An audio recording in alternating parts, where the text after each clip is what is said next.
This is Flight Training the Way I See It with Mike Schiffer.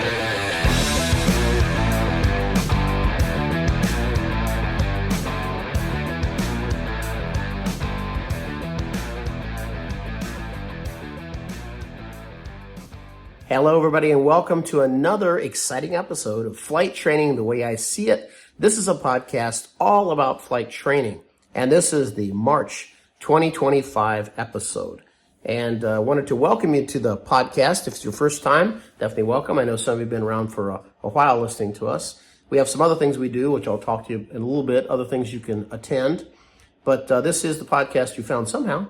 So at any rate, let me give you the topics. We're going to talk about our power hours, our CFI Bootcamp power hours, and how the audience has grown so significantly, and tell you all about that and why you might want to attend some of those.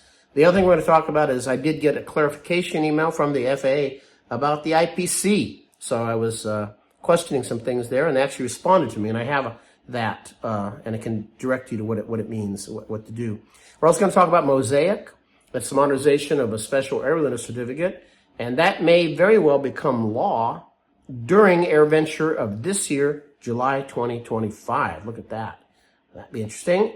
Then we can talk about meet and greet. If you want to say hi, I'm going to be at Sun and Fun, which is in Lakeland, Florida, starting, I'll be there on the 4th through the 6th, 4th and 5th, let's call it. So there's an opportunity to say hi, right, if you want to. And then we're going to talk about some pro tips, okay, as we always do in the podcast. So let's get rolling here, okay? So the first thing then is we'll start at the beginning. Let's talk about how you can join various things. If you want to get a copy of our newsletter, the PDF version of this video podcast, then if you go to our website, CFIBootcamp.com, and if you go down to the bottom of the site, you'll see an opt-in for the newsletter, and you can do it that way. That's probably the easiest way. The other thing you might want to do is take a look at a preview of our online course. We have an online CFI course, and there's a preview of that, and that's available at the top of the website, CFIBootcamp.com, on the right-hand side. If you're interested in the Power Hour, which is really a cool thing, we've done 227 of them. So this will be 228 coming up over 5 years, every Saturday, live from 12 to 1.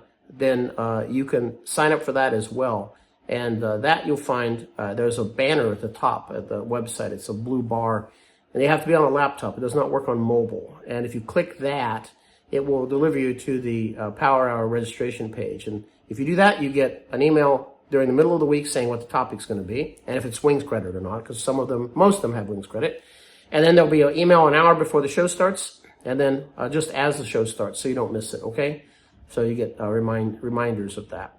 Let's talk about the Power Hour. So CFI Bootcamp now are drawing nearly 1,000 live attendees, somewhere between 400 and 1,000 or 800 per show, which is incredible. And most of them do have wings credit. So a lot of our people come from that. So we've started these in June of 2020, and this will be 5 years that we've done them almost every Saturday. We've done things like deep dives onto the mathematics behind 8-son pylons, physics behind it, airspace. We've talked about maneuvers like chandelles, lazy 8s, their histories. We've worked into handbooks from the past and what's relevant and why we should still use some of that stuff today. We've covered marketing. There's almost no topic in flight training that we haven't said something about. Avionics, many, many, many things. So everything's related to flight training, and it's either flight instructor centric or pilot centric. So and that will vary with the crowd size will vary with that. So if it's something for all pilots, then we'll have a lot more attendees. If it's just for flight instructors, then we'll have less attendees. But we're getting a big tribe there, I might say, right? And then what we do something special. So the first hour is the full-on show, and then we have a second hour, and we don't advertise it sometimes. The second hour is I go through the chats, make sure I get all that done, and then we open up the mics for questions. So you can ask any question you want, and some people will be there to field them, like myself. Other people will just happen to be experts who appear in the room. Like we had Jim Viola from the FAA. He headed up AFS 800, so he was the manager of that certification of airmen, commercial and general aviation. So he was the head of that. He was there. He could answer questions. We have a guy named Rick from Fort Worth area who was aircraft certification for FAA. We've had the previous past president of ALPA, the Airline Pilot Association. Union was on, and he gave us great insight. Not impromptu. They were not invited guests. They just show up, and we say, well, if you have something to say, let's hear it, right? Or if you don't like what we said, tell me what's wrong and how we fix it, like that. So that was good, right? So I think that is a really cool thing, and I believe these things it's on fire now, let's just say that. It's really good. So we've got that. Now, in the near future, we're going to have on the CEO and the current president of AOPA, Darren Pleasance, who just joined AOPA. He agreed to do that at a little sit-down lunch. I was with him just impromptu at the AOPA Buckeye show. That's good. We have other people from SAFON, from NAFI. We have people from the Facebook study group and many others as the year goes on. So that's going to be exciting, big fun, exciting for us. And also, that's the second hour I was going to segue. We also put a third hour in. So if things go over, then we just keep the room open. So I'm going to tell you something. Last Saturday, we kept the room open until 5 o'clock. So it started at noon. Show was over at 1, and there were still 85 people in the room at the fifth, on the top of the fourth hour. So from 12 to 1, then 1 to 5. That whole time, we started off with say 500 or 600, and it dwindled down to about 300. And the next hour was like 200, and it went down to as low as about 80 something. But 80 people were still in there and talking. So I think that's pretty, it says a lot. And so we're trying to build a little sense of community there so people can come in and have a place to hang out on Saturday, get a show or two out of it. And then from that, then just carry on with your own topics, whatever you want to talk about. So there's that. So I think that's good. So that's coming up. The next show will be Saturday, all Saturdays from noon Eastern time till 1. And again, the only way you kind of find out about them is maybe you could. I think if you Google it, you'll find. But if you go to our website, laptop, or something that's not mobile, then you'll see the bar up there. You click onto it. And I think if you go to the top left, there's a section that says Power Hours. I think you'll get the registration that way too. Okay, let's talk about the second thing, which was clarification on conducting an IPC gained from CFI Bootcamp's email to the FAA. So there's an advisory circular out there, 6198 Echo, that addresses giving a flight review and IPC. And I was kind of taking exception with it on the IPC a little bit. And also they were not mentioning some things in the conduct of the IPC that's now currently in the ACS. I'll tell you what that is. So what the main sticking point was is that it mentions in the ACS for instrument rating that and for the PTS for flight instructor giving an IPC is an evaluator at that point. So then the language of what you need to do is changing. So it means that you have to look, and it says the evaluator must or has to, right? Must, and the others will. Will is permissive. Will is not permissive. May is permissive. That means you don't have to do it. Should is permissive. But when it uses those words, that means we have to do certain things. So in the appendix for the ACS for instrument rating, it defines that we have to conduct at least 2 non-precision approaches. If you just look at the ACS under non-precision approach, it won't say at least 2. You have to look at the appendix. And then it also says that you have to do one of these approaches or more. One of them has 3 different navigation systems. And then the other is you'll need to do one without the use of radar vectors from an initial approach fix, and one without the use of an autopilot, and one with the use of backup instruments or partial panel. So there's things in there that if you didn't know that, you didn't know you're an evaluator, you might not read that far. So anyway, ask for clarification on that, among other things. The other thing I asked for, as I said, in the AC, you talk about giving aeronautical knowledge, but yet in the matrix that says, or the table that says how to conduct an APC, what must be tested, area of operation 1 and 2 in the instrument rating ACS don't need to be tested. So I said, why then are we asking things about that? And then the response came back. So the response came back as aeronautical knowledge is required, just not in those areas of operation, but if you look at all the other areas of operation, the knowledge areas are certainly things that people would need to know, and we can test that on the ground. And they also confirmed that you are an evaluator and you must follow all the rules where it says the evaluator must, unless it says on a practical test, which you're not giving. So that's something interesting. So I think that's the good thing. I'm going to put that on our website at some point, the letter, but it was from one of the ops inspectors at AFS 800. So, and he's, by the way, Sean is his name, And he, by the way, is also part of the modernization of the Part 141 regulations. So I saw him in a meeting, online meeting. I went, that's the guy who sent me the letter. And I thanked him because it was well thought out, and it was lengthy, and it addressed everything I thought was important to do. So I think that's really good. So let's think about that. So make sure you go to the appendix of the ACS and the instrument rating for precision and non-precision approaches and understand what you need to do. Okay, so that's that. Now, we did have a power hour on that. I did cover that, and that's in one of the power hours. The only way you get to our power hours in the past is you got to be on our membership site.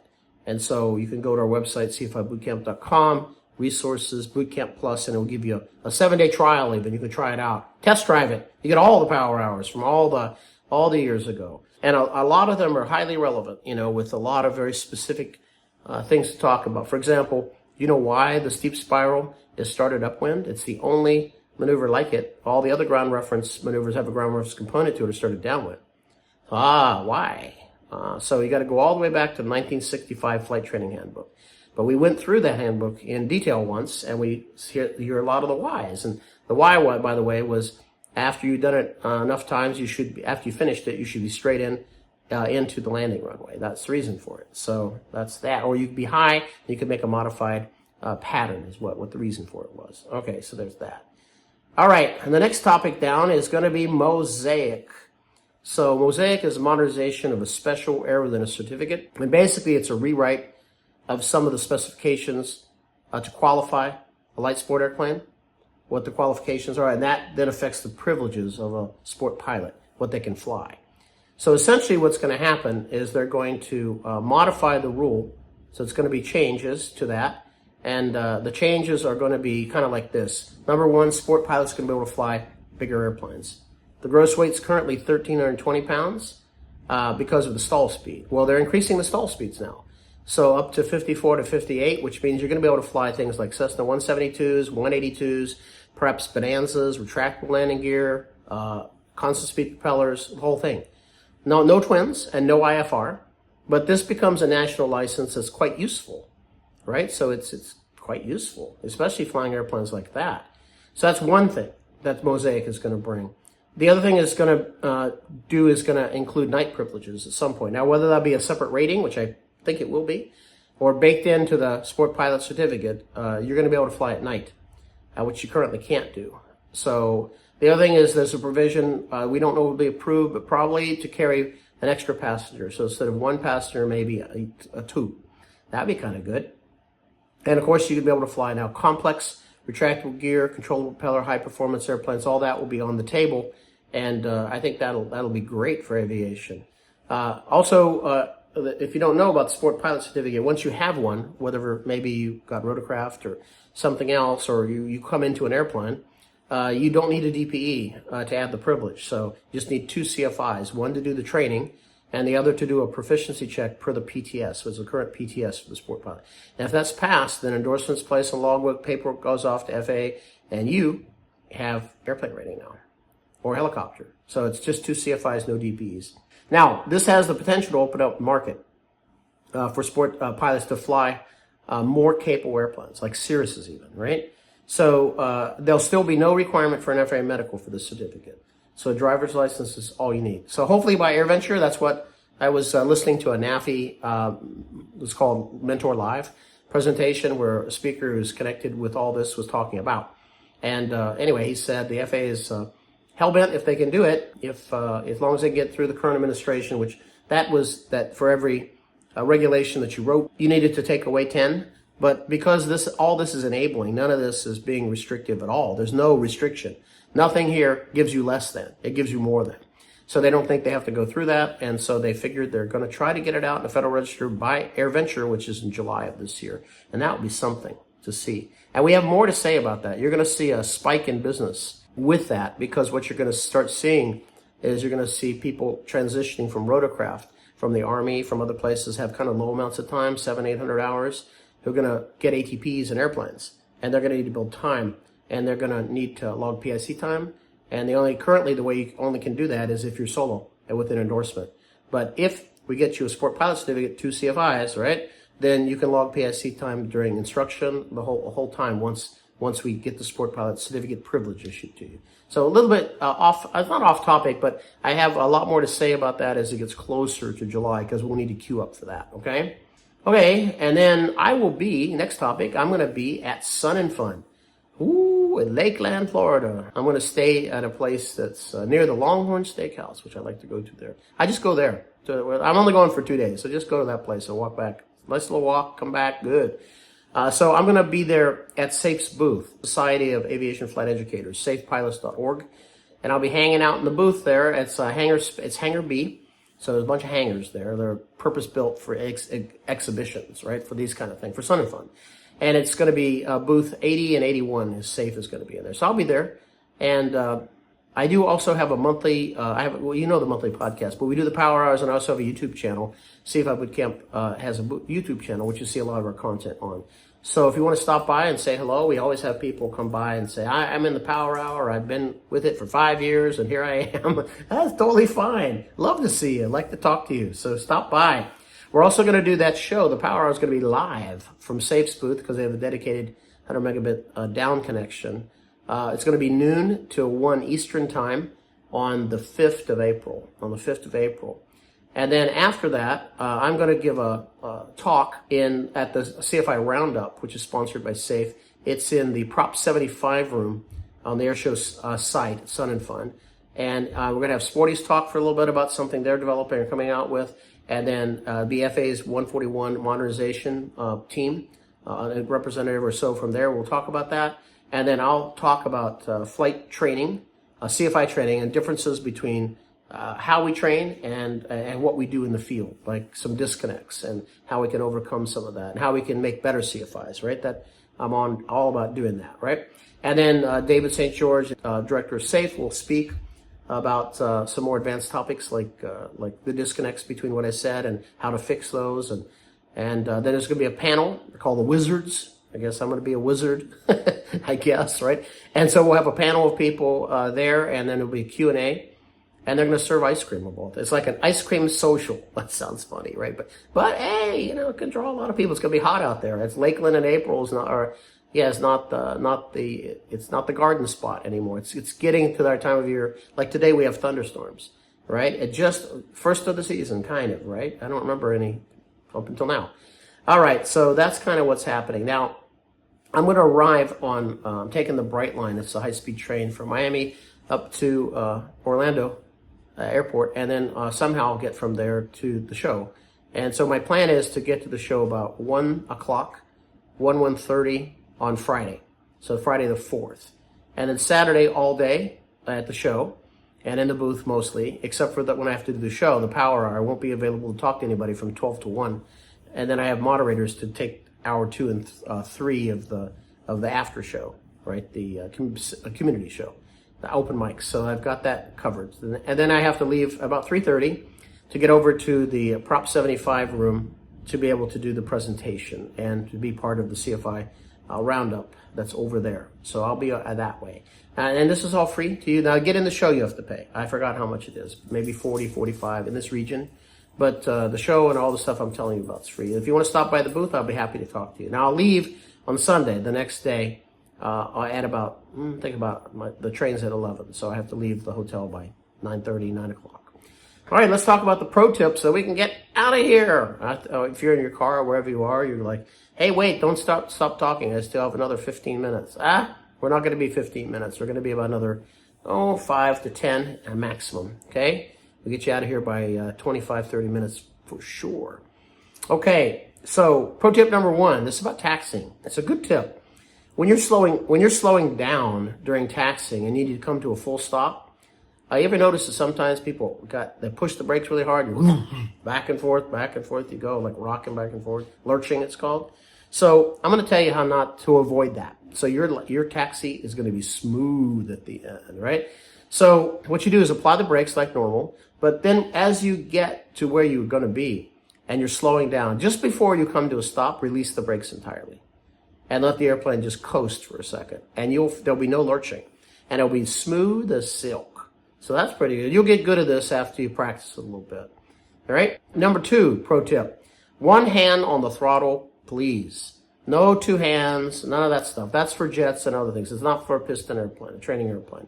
Consider the throttle as another flight control. It says you may need to use it quickly and sometimes a little aggressively. So when taxiing, if your hand isn't on the throttle, then you're probably just setting an arbitrary power setting and riding the brakes all the way to where you're going. So that's not good form. That's really bad airmanship. So don't do that. So anyway, there's that. Also engage with the airplane by using the throttle to achieve the desired performance that you want. So for example, if you're coming up to a turn and you need to tighten the turn, all right? Well, you push in the rudder, the pedals, and you push it all the way. That's not enough. You tap on the brake. That's not enough. You add some power. Now you can tighten the turn even more, right? But with your hand not being there, it doesn't come to mind, right? A lot of these things aren't there. So you should consider this throttle a flight control, except for in non-critical phases of flight. For example, in cruise flight, not so important. But like during takeoff, if your hand isn't on the throttle, where is it? Do you need two hands to pull the yoke back or the stick back? I don't think so. If you do, lift some weights, get some buckets of water, get something going on there, right? Take something, caffeine, anything, right? Whatever was going to make you stronger, right? But if you don't need that. So what's happened is those friction nuts on a lot of these, or the friction settings, I should say, on the throttle, it's usually a clamp down mechanism of some kind. They get weak over time. And you'll see the throttle will slip on back sometimes. And if your brain isn't conditioned to have your hand on the throttle, you won't notice it necessarily. If it goes slower and then slowly, and then you're not climbing at full power and you're wondering, a lot of these things. So keep your hand on the throttle, okay? Keep your damn hand on the throttle, okay? If I saw you doing that, I would yell at you. So I would yell at you and say, hey, hand on throttle. And it's hard to break this primacy rule. So you're going to have to, if you're one of those two-handed people, get over it and start doing the other way. Okay, the last pro tip is pro tip number 3. And this is one of my favorite things to hate on. I'm going to hate on it right now. Kicking out the crab at the last moment during a crosswind landing. It's only a good idea in a large airplane that has a lot of momentum, okay? It's heavy. It doesn't work very well in a light airplane. So this kick out the crab, this kind of nonsense, forget that, okay? Because what happens is you would have to do it in such a way that you're not going to drift, which means that you'd have to do it so close to the ground, if you could even get that close. Then you kick out because you're going to drift just as soon as you do that. The wind's going to start pushing you. Now, if your wheels contact the surface like in a millisecond, you're not going to drift very far. But then if the wind is strong, that wing could come up, right? So you still have to have the crosswind correction in anyway. But in a large airplane, a big one, all right, the engines are close to the ground. And if you try to crab and do that, number one, the passengers go sideways. And the second thing then is the engines might scrape the ground. So you don't want to do that. So there's a limit. And so for them, their landing gears are designed to have side load. So they will take a fair amount of side load. So what can happen is when they get to the center line of the runway and it's time to leave the crabbing condition and to now straighten the airplane out, you straighten it out with a pedal, keep the wings level, and then let the wheels hit the ground. But the airplane is so heavy and has so much momentum that it goes straight pretty much. It does, and look about the speed. So the speed of like a 777 on landing, say 140, 150, let's say that, right? Around that. And you look at the crosswind, maybe 30. That's 369, that's 1/5 of the total available speed. So your drift angle is pretty low anyway. It's not bad, right? You take an airplane that's going 60 and you have a 30 knot wind. Now you got a big old drift angle, right? And by the way, you can calculate what the drift angle will be if you want to. I'm going to make your brain explode. So that's a ratio. It's not an angle, but it's close. You can use it like this. So the number 60, so we can transform the units, times the wind velocity in knots, divided by the truest speed of your airplane. So let's take example. So let's take a wind speed of 30. So we got 30 times 60 is 1800. And then divide it by 150. And you can see the drift angle is like 10 degrees. Not much, right? But now look at it like this. So now let's take your landing speed of your airplane. So 1800, the same number, but divide it by like 60. Oh, now you're talking, right? So you can't get away with just kicking out the crab because you're going to drift substantially. Okay, so I just want to get that to you. So in that case, you want to do a side slip. And if you've never heard this before, I'm going to tell you how to do it. And if you can do it this way, you'll improve your ability to land a crosswind like mega. Let me tell you how to do it. You can land in 20 knot crosswind, 15 knot crosswind tomorrow if you practice this a little bit. Now you're really intrigued, right? So listen to the words and try to visualize it, because some of you are just listening by in a car or something. So first thing you want to do when you're training with this is to just straighten the airplane out and parallel the runway with the rudder. It's going to drift, right? But initially, if you set it so the tip to tail is parallel to the runway, and you keep it parallel. So the airplane's going to drift, of course, with the wind, but it's going to be going parallel to the runway all the time. So the rudder control is to parallel the runway. And then the ailerons are going to be used to maintain the center line. So now what you do is parallel the runway with the center line with the rudder. And as soon as you notice any kind of drift, you start pushing the aileron in until, whatever that is, until you're over the center line from however far out you are. And you keep those inputs and you adjust them accordingly as the wind changes and as your speed maybe changes, all the way down through the landing rollout. It'll tell you exactly how much of each flight control to use, right? How much rudder, enough to keep the airplane straight, parallel the runway. How much aileron, enough to stay over the center line.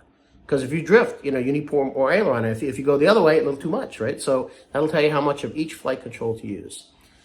Okay, we've done it all, haven't we? So we're coming up on the end of the show. Happy that you were able to hear it today. And if I can meet you at Sun and Fun, stop on by. I'm happy to say hi. That's fine, right? Stop by, no problem. Join our Power Hour if you can on Saturday. It's a great show, and it's filled with useful information. You can only see them for free live. Otherwise, you have to join our membership site. So try to show up on Saturdays. And there's a lot of people, a lot of people. Like I say, between 400 and 800 nowadays. So stop on by, right? Do that and see what guests we're going to have during the year. Those are going to be fun to have some people in. On this week's show, which I don't know if this will be out before then, but it's that would be the 29th. We're going to have a DPE panel. Common check ride failures, what to do about them. I've got 3 DPEs, plus I was a former DP. And we're going to talk about that. I'm going to moderate that. Okay, then we're going to open up the room again after the show so people can ask questions. And I think that's a pretty good thing if you're facing that fate, right? So you can go to our website, CFIBootcamp.com. At the top, there's a bar. It says get something about this blue. Get it now, something like that. Click it, and then you'll get the Power Hour invitation. I'm sure Nick will put into the newsletter. He'll put the physical link in there. So if you don't know how to get the newsletter, go down to the bottom of our website, CFIBootcamp.com, and there's an opt-in box down there for the newsletter. Fill that out, and you'll get a copy of this one and future ones to come. Okay, so that's it for this episode. I told you I'd have you out within 30 minutes. I'm a minute and a half early, so I get credit, right? Oh, no, you're not where you're going, right? You passed the 7-Eleven by your house. That's what's happening. All right, so anyway, me and Garfield going to say goodbye. So for another episode of Flight Training, the way I see it, the way we see it.